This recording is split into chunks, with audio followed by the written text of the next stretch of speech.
السلام عليكم ورحمة الله وبركاته لاليق وايدين سلامة دونك مربات كجوكتين كسو دوادا جانل كيغا مانتا waxaan idin wadaa caagadan maalmahan dhan la xaysiinaa waxaad uga maarmi kartiin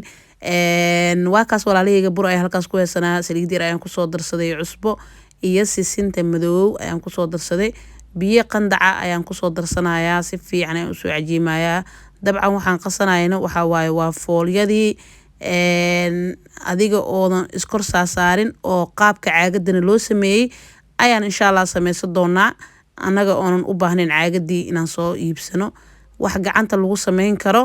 ya maba u baahnid caagada walaalahayga waa kaas daboolanayna wax yar 10 daqiiqo camal ayaan gees dhiganayna intaan qudaarta isku dardarsanayno hadda waxa waaye maqli ayaan dibka soo saartay waxaan ku shubtay saliid yar oo olive oo adiga laba qaanda camal ah iyo xabad basal ah intaas ayaan si fiican iskugu soo qalaamayaa markii maaragta xoogaa basashii digto ayaa waxaan ku darsaday wax yar oo cusbo ah insha Allah wixii aan ku diray step by step ay idin sheegi doona walaalahayga xawaajiye ayaan hadda ku shubtay xawaajiyada aan ku darsaday waxay tahay waxay ka koobnaayeen waa maraq digaag babrika iyo xawaaji aniga aan sameystay sidoo kale xabad kaarooda ayaan ku soo daray iyo xawaajiyada kasta ii hartay baradho aan biyo ku soo kariyo soo googooyay iyo galeyda oo gasac ku jirto iyo gobol dhanaan ah intaas ayaan isku daray way dhameystiran tahay hadda fooladii ayaan fidsanaynaa walaalahayga qaaliga markii aad sidan u fidiso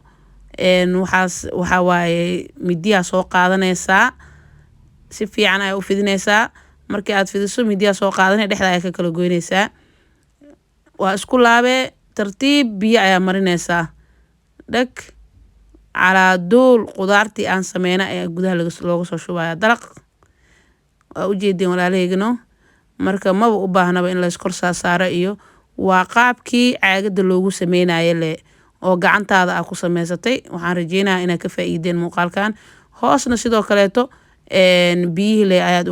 intaad marisaa aad isku dhajinaysaa waa kan hadda walaalahayga waa dubaneynaa saliid markii ay soo kululaatay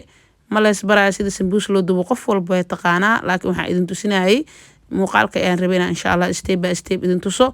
aad iyo aad u maasantii walaalahayga qaaliga maanta waa kaasa muuqaalkaas ayaan jeclaaday inaan idin la wadaago idinkana waxaan rajeynayaa inaad ka hesheen sidoo kale burkaas ayaan sameystay burkaas waa mandaasi le waxaan ku sameeyay waxay tahay caagada warwareega oo lagu gooyo doonadka ayaan ku jarjaray korka waxaan uga soo shubana waxa waaye sonkorta oo shiidan oo budada ah haddii aad doontana sonkortaada ay shiidan kartaa amba iyadoo sideeda ah ayaa dukaanka kasoo iibsan kartaa walaalahay marka waa kaas walaalahayga waxaan rajeynayaa muuqaalka maanta inuu idin anfacay oo ka faa'iideen haddii aad muuqaalkan ka heshay fadlan waxaa kaa codsanayaa inaad maaragta noo laagareyso dhiirigelin ayay noo tahay channelkana haddii aad hore subscribe noogu saarin please subscribe noo saar aad iyo aad ayaad u mahadsantihiin walaalahayga intaan muuqaal kaleeto ku kulmeen waa walaashin jiijo idin dhehaysa Allah macaka fi amaanillah wassalaamu calaykum waraxmatullaahi tacaala wabarakaatuh take care bye bye